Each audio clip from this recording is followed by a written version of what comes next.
And yo, the Sports Back Bros podcast is back in session, and we're talking about the NFL, the final 8 teams before we march on to the Super Bowl coming up. Your Chicago Bears are going to be at home in the snow, in the cold weather, and they will be waiting for those Rams, who Vegas believes is still going to win because I believe it's a 3.5-point line. Was good. Yeah, disrespect left and right. You got people saying the Rams are going to hang 50 on the Bears. I know the defense isn't great, but I don't see them giving up 50 in the playoff game. I know the Rams are talented. You got Puka Nacua, Devonte Adams. Yep. But, their quarterback, he used to be in the NFC North, and he doesn't play well in the cold. So we'll see what happens. We'll see if they even get to 40. We'll see if they get to 30. And you mentioned snow. I gotta double check that. I don't know if it's going to snow, but I know it's supposed to be like 9 degrees. So 9 degrees. I'm not one of those guys who say bear weather. That's a thing here in Chicago, because I've seen other teams come in and beat the Bears in bear weather. But I don't know about those LA guys. I don't know how well they're built to come into play in 9-degree weather. And it's going to be a night game. That temperature is going to drop later. Down. Yep. It's going down. I saw Caleb Williams trying to find his gloves and trying to find his pouch to put his hands in. And he's in Chicago, so he should be already used to this weather right now in his second year. And Matthew Stafford, yes, another former NFC North player, but indoors. He played in a dome, Detroit. So now being back outside, I'm sure he didn't want to go to Chicago when he had to go there once every year, go to Chicago if it weren't a playoff game, but go once a year to Chicago in cold weather at some point or another. And I don't know how you get ready coming from LA, going to Chicago with that bone-rattling weather. And that weather does matter. It matters because the ball is harder in your fingers. I know I hear the stories about Brett Favre, heard the stories of how he broke so many players' fingers trying to catch the passes that he had thrown, and they did catch him, but they still broke their fingers. This is what the difference is in being indoors and being in that kind of weather in which humans aren't really supposed to be playing in. Yeah, so I think the Bears, like we were talking about Indiana versus Miami, the Bears got to get that run game started. I mean, they got to get it going. If Caleb Williams throws the ball 48 times, again, like he did last week, they're in trouble. If they score 3 points in the first half, they're in trouble. They have to score more than 3 points. I mean, I'm looking. They need at least 13 in the first half. You can't expect Caleb to go into the phone booth and throw 3 touchdowns and convert 2-point conversions and hit the Michael Jordan logo. You can't expect that every weekend, man. They got to play better in the first half. They can't wait to the fourth quarter. And I think Matthew Stafford, even though coming from Detroit and being in LA now, he's been there for a while now, but it still kind of gives you some similarities between what Detroit does and what LA does what they can do, because they throw the ball a lot and they also are able to score a lot of points. Defensively, they're okay. But I'm still thinking outside, the Bears' continued opportunistic defense, takeaways, rising to the occasion when they need to. But it still, I believe, will come down. Even though defense is what you want it to be, it's going to come down to whether they can run the ball effectively. Between Swift and Monangai, I think they have to set the pace with that. And Caleb, if he does start off slow, let's hope it's not slow enough to where it's going to be detrimental, throwing picks and taking it to the house or giving up field position. True. But if they can get that run game going, and Caleb, if they get the run game going, that sets up the play action. Mm-hmm. If Caleb, let's say he goes 16 for 24, 16 for 25, and they're able to run the ball, with Swift and Monangai, that's a winning formula in my opinion right there. And Romadunze, he's back. I mean, he didn't do as well, but he made some catches, and those two are going to be the ones who help lead the Bears in the future as well. As wide receiver, DJ Moore, he's a seasoned vet, but for the future and for the foreseeable future, Romadunze was brought in for that, came back from injury, and now I think it's a time for him to start shining. He tried to shine a little bit last week, but I think the timing was off because he's been out. He's been rusty. Now he has another week to go back Made the out. big catch on 4th down. Yeah, he did. And now it's time to continue doing that. You're in the playoffs, man. I think Ben Johnson's going to have them ready, man. You know, like I already alluded to, the disrespect. You know, Vegas got them home underdogs, and not just 1 point like they were against the Packers. It's 4 points or 3 points, whatever. And you got people saying they're going to hang 50. The Bears don't have a chance. I would not be surprised if a Doomsday, like the wide receiver core, they get together, a Doomsday Burden, Moore. I don't even count Zacchaeus. He drops too many passes. Yeah, I'm about to say that guy Moore, dropping passes. Like, man, I'm tired of hearing about Puka Nacua. I'm tired of hearing about Devonte Adams. Let's go out there and we're going to ball out. Caleb, just get us the ball. We'll see. Now, are there any injured players who should be back for this game that will impact what happens offensively or defensively? Gardner Johnson, one of their DBs, he was out last week. He's supposed to be back. I don't know how healthy he'll be, but he's supposed to be back. Kyler Gordon, he was getting picked on all game. It was getting at him, man, but he has a little bit of injury anyway. When they needed to stop, he made the defensive play. So another week of him getting healthier, maybe he'll be a little bit better. They're going to need him. They're going to need Gardner Johnson. He's a guy that they like to blitz. He can cause chaos. Gardner Johnson's a dog, man. So we'll see. So the Bears have the Sunday night game. That means they get the 8-day rest period because they played last Saturday, so they're going to play on Sunday. So that extra day may matter for something. So we'll just have to see how it goes weather-wise, how much of that affects what the Rams want to do. Wide receiver-wise, we already know, but these guys are professionals, grizzled professionals. They know what they're doing out there. I don't know if you get a chance to get into 9-degree weather, and I know there's a wind chill coming off at some point or another, too. That's going to be even lower than that. But there we go. The Chicago Bears. That stadium's right there on the lake, man. Yeah. It gets cold. It gets windy. And so the Bears are going to hope it doesn't get foggy. I've seen those foggy. I remember the foggy game they had. I think it was in Philadelphia years ago. That was crazy.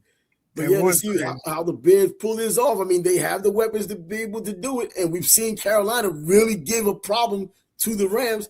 I know you don't want to do the triangle theory, but in football, it may just work because you have so many different units, and maybe there are matchups that just work for one team that didn't work for another. Obviously, Ben Johnson's smart enough. He can watch the tape and see what works, see what he can implement into his office. Yes, because he has a better quarterback than, Bryce Young, and he has better running back than Chuba Hubbard. I mean, he does. And T-Mac is a good young receiver, but Puka Nacua is a different one if you want to talk about the guys that the Bears are going to face. But there's a litany of other games going on. So moving on to that. The 49ers, you have a division battle between the 49ers and the Seahawks. Third matchup. Third matchup. I remember these three matchups that these teams typically have. I remember years back before I even moved to Jacksonville where the Tennessee Titans beat the Jaguars 3 times. The Jaguars ended the season 14-3, including the playoffs. All 3 losses to the Tennessee Titans, who ended up going to the Super Bowl that year and losing to the Rams. Yeah, well, the 49ers' chances went down when they announced Kittle's not going to play. Yep. He's a big part of that offense. So we'll see if the other guys can step up, what kind of game Christian McCaffrey can have. And Sam Darnold, he kind of picked up where he left off last season when he was in Minnesota. When he kind of turned his career around, finally found somewhere where he could call home. And if it weren't for J.J. McCarthy getting drafted, he would still be there. I know they just can't keep him there, give him an extension and keep this number 1 pick overall. Not overall, but their number 1 pick at quarterback just sitting back. But it worked for him. He's in Seattle, number 1 seed. They had a sneaky good season last season. Now they have an even better season this season to get the number 1 seed. And a beaten up 49ers, another division team, playing one another in this one. I think that Seattle should be able to win this. I think even though Vegas has it at 7 points for Seattle, I'm thinking that Seattle. That seems kind of wide to me. Well, the Kittle factor, I think. Now, Kenny, what do you think about what's his name, Walker, the running back for Seattle? I watched him at Michigan State. I thought he was a very good running back there, but he has all this speed. I remember the combine buzz that he had, but he hasn't been that running back throughout the small career he's had. He just hasn't been that standout running back. He's also been injured some too, and I just don't. I don't know. I just can't. I don't look at him when you talk about good or because I don't even think they're really elite running backs anymore. I mean, you have Christian McCaffrey, you have Derrick Henry, then really like who else? You got a couple other. Jonathan Taylor. Yeah, Saquon had a down year. But Saquon that 49ers defense leaves a lot to be desired, man. That's another one. Yep. They haven't really been playing well. Nope. I mean, if Caleb maybe if they caught so going back to that Bears 49ers game, Ben Johnson took responsibility because the play call came in. They weren't even lined up correctly, but they were running out of time on the play clock. He snapped it, and the throw came up maybe a yard short or whatever. But if they convert that touchdown, you know, that's I forgot what I was going to say, but they're right there in that game. And that's because the 49ers defense wasn't doing anything. The Bears were going up and down on them just like the 49ers were going up and down on the Bears. So that defense, they're just not very good. Yeah, I don't think so either, especially a playoff defense on the road against a division rival that had rest, and then the rest could go both ways. The rest could leave you rusty, or the rest could just help you with injuries. So it could go both ways. But I'm thinking that Seattle should be able to take care of that. I think the team may be a little demoralized anyways because of George Kittle being out and Christian McCaffrey. You know, he wasn't running the ball effectively. He wasn't running the ball well in terms of yards per carry average. But out of the backfield, this guy's such a hell of a dual threat. He can get the ball out of the backfield and do some serious things with it and make some real splash and explosive plays. And you're talking about defense. Hell, defense does travel. Let's see if it travels to New England as Houston takes on New England, bringing that defense. I think the NFL's #1 defense, and they've played like it. They absolutely destroyed the Pittsburgh Steelers, forcing out Mike Tomlin. Right. So last thing on the 49ers and Seahawks, I remember what I was going to say. The 49ers defense isn't very good, so maybe Walker has a big game this weekend on that sorry defense. Yeah, you know what? Now that I think about it, let's see, because I've been waiting to see him really have that breakout season and become that special back that they claimed that he was. I thought he was a good back. I don't know if we have any real special backs anymore. I mean, once again, it's Derrick Henry who's coming towards the end of his career. Saquon Barkley has the talent, but then when you load the box, well, Jalen Hurts can't necessarily bail him out and take the pressure off of him. We haven't had him in Jonathan Taylor. Hell, he was running the ball with freaking Daniel Jones there at one point. He was still looking all right. So, you know, there aren't a lot of great running backs, but going back to defense and Houston going up to New England in their version of bad weather, but defense travels even in bad weather. Right. And, you know, there's a lot to be said for having playoff experience and not having playoff experience. Yep. It's Drake May's first game. Now, I'm not saying he's going to choke, but, you know, having been there, that's a big advantage to C.J. Stroud. He's been there before. And that's why I'm thinking when the Jaguars played against Buffalo last week here in Jacksonville, you know, the Jaguars had gone to the playoffs and Trevor Lawrence had gone to the playoffs just a couple of years ago. But with Josh Allen going back and forth to the playoffs, I think when it came down to it, they were more composed and didn't make those mistakes that the Jaguars made, and they were able to pull it off the win. But this Houston Texans team going to New England, defensively, you look at the names on these teams, and they're just not completely familiar names. When you talk about Woody Marks, a leading running back on any team, I mean, the name doesn't, you know, typically you have these sexy names when you get to the playoffs, and you know that name right away. You knew what that player did throughout the season that helped this team get to this point. And you look at a starting running back named Woody Marks. That lets you know that the defense is still leading the way for Houston, but C.J. Stroud, I'm still thinking he's doing more of what he did in the first season than he did in the last season. You know, he's got to play better than he did first half against the Steelers, man. He had some terrible throws, some bad interceptions. He can't do that up in New England. No, he can't do that in New England. You know, Mike Vrabel has those boys playing. He's trying to be Bill Belichick 2.0 a few more rings to go. In fact, a whole lot of rings to go. But this is another game that's 3.5 points, and I think more 3.5 points because of what Houston can do defensively. Because every now and then Drake May has his little lull when he's playing, where things just don't go exactly Drake Mayish, and then he kind of gets it back on track, or at least the running game bails him out. So I don't know. I mean, I actually want to take Houston, but I think Drake May, this is his first time there. They may have that home field advantage, but I'm going to take Houston any damn way. If you want to just take a team for the freak of it, I'm going to take Houston in that game, hey, and see how that plays out. And then that brings us to, let me see. Well, Broncos and Bills. The Broncos and Bills. Well, after the Denver Broncos lost to the Jaguars out there in Denver, and the Jaguars, I believe, snapped their 11-game winning streak, I still look at them as a very good team. Like, there aren't any great teams. There's good teams and it's almost very good teams this year. Bo Nix, man, we talked about the offense and how it hasn't really responded, but then there's times when the offense does wake up. But that team is going to be known for its defense, but offense is going to get credit because it's Sean Payton at the helm. Right. I think that game's going to come down to, is it close at the end, and does Josh Allen have the ball in his hands? So, but at the same time, I'm kind of wondering, is this one of Josh Allen's on-again, off-again games? He was on against the Jaguars, even though they were beating the living life out of him. This guy got banged up so much against those Jags. And even some of those lingering bruises and bumps that he got may affect him now. Busting his finger against the helmet against a player, getting banged up and going to the 10 another time. I think it was a knee or an ankle or whatever. So, yeah, he's feeling that. I'm sure he's getting treatment all week long. It's playoff time, man. Exactly. I mean, I know. Get your ass out there and play. He ain't missing the game. It's going to be effective in that game with these bumps and bruises. You talk to Josh Allen, he don't feel nothing. Josh Allen ain't going to tell you anything. Josh Allen isn't going to say anything. He's a kid from Wyoming. Playing college at Wyoming, so he's used to cold weather, so that's not an issue. Just a big, strapping old dude. But you think about it, there's some good quarterback matchups. Allen versus Nix, May versus Stroud. Yeah, young quarterbacks. All these guys that just young guys coming through, no longer the Mahomes. And yeah, you do have Stafford there, an old guard with a Super Bowl ring, but you get a chance to see Bo Nix.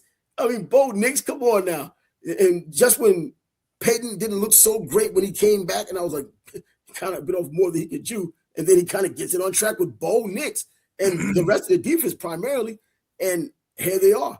And so seeing these young guys, this is more the future of what the NFL is going to be. I mean, isn't Brock Purdy still one of those younger quarterbacks as well? He is. He's just been around a little longer. He's been there about 5 years, about 4 or 5 years. And he was what?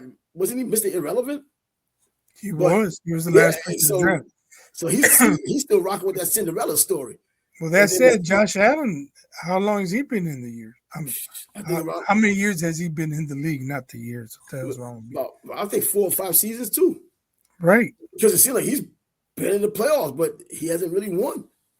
But and he's been up and down throughout the regular season, but in the postseason, it looks like they were going to lose to the Jaguars. The Jaguars had every reason and every chance to win the game, and they ended up losing as well.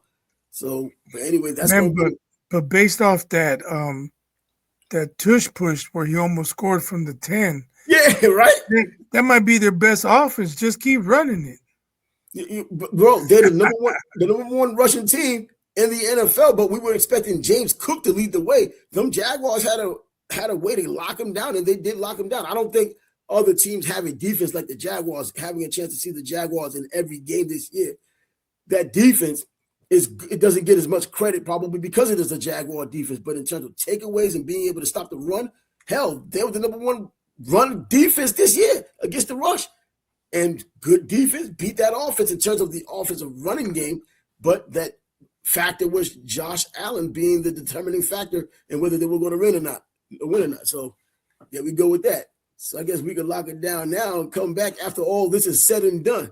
So we'll be coming back on just before the Canes. I got one last thing to say, because it's fuck the Packers always. And they're not even in it anymore. I don't care. They're in Cancun. Remember that? Yeah. They're in Cancun. Those Packers are done. The last thing they want to see are Chicago Bears playing in the playoffs let alone winning. Until kickoff on Saturday, it's still last week. So it's still fuck the Packers always. And I think a whole bunch of other Bears fans share that same sentiment because the rivalry does run that deep, even when there's only one team left. And as long as it's not their team, that's the way it seems like it's turning out. These guys, I'm Trav, and the Sports Bad Bros podcast will come back after all of these games have been played. We'll come back on National Championship Monday, depending on what time the game is going to be. I think it's 8 o'clock, 8:30, somewhere around that. But anyway, we'll be back before that anyways. And until then, deuces. Adios.